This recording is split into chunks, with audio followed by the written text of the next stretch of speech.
এবার বগুড়া ৬ আসনের উপনির্বাচনের সবশেষ জানাতে আমাদের সাথে যুক্ত হচ্ছেন সহকর্মী আবু সাঈদ।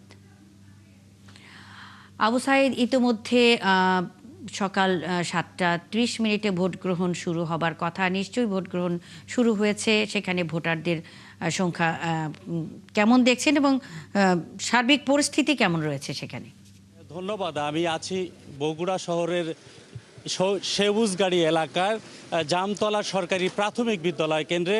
এই কেন্দ্রের জামাত সমর্থিত দাঁড়িপাল্লা মার্কার প্রার্থী জনাব আবিদুর রহমান সোহেল এই মাত্র উনি ভোট দিয়ে বের হলেন। উনি এখানে আছেন, আমরা একটু সরাসরি তার সাথে কথা বলতে চাই। মুন্নি, আপনি জানেন যে বিএনপির চেয়ারম্যান এবং বর্তমান প্রধানমন্ত্রী জনাব তারেক রহমান এই আসনের 12 ফেব্রুয়ারি নির্বাচনে জয়লাভ করেন এবং তিনি সাংবিধানিক বাধ্যবাধকতার কারণেই আসনটি ছেড়ে দেন এবং তারপরেই আজকে এখানে উপনির্বাচন অনুষ্ঠিত হচ্ছে এবং এই উপনির্বাচনে জামাত এবং বিএনপির প্রার্থীরা অংশগ্রহণ করেছেন এবং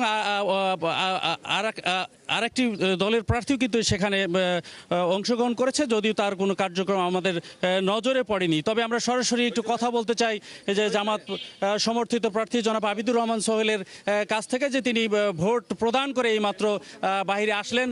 জনাব আবিদুর রহমান সোহেল, আপনি তো ভোট প্রদান করলেন, ভোটের সার্বিক পরিস্থিতি আমাদের একটু যদি জানান। ধন্যবাদ। এইমাত্র আমি আমার ভোট প্রদান করে বের হলাম।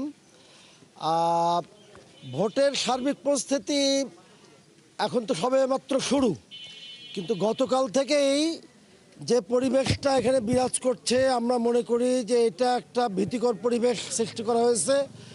আমাদের ট্যাংরা এলাকায়, নামুজা ইউনিয়নের ট্যাংরা এলাকায় গতকাল আমাদের এক কর্মীকে মারপিট করে জখম করা হয়েছে।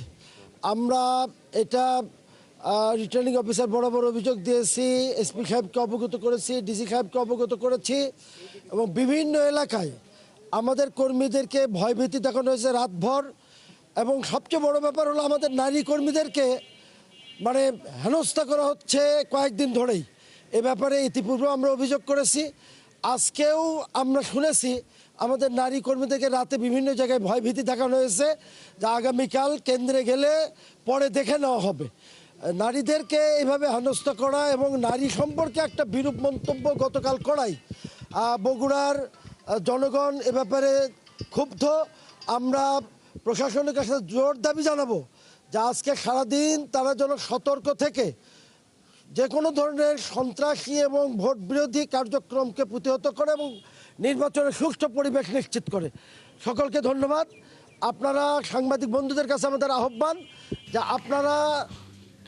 আবু সাঈদ, আমরা শুনছিলাম একজন প্রার্থীর নানান অভিযোগের কথা। আপনি আছেন সেখানে সারাদিনব্যাপী, যেহেতু ভোট গ্রহণ চলবে। আমরা নিশ্চয়ই আপনার সঙ্গে আবারও পরবর্তী সংবাদ সংযোগে যুক্ত হব। বগুড়া ৬ আসনের উপনির্বাচনের ভোট গ্রহণ চলছে, সেখানকার সবশেষ খবরাখবর নিয়ে আবু সাঈদ যুক্ত ছিলেন।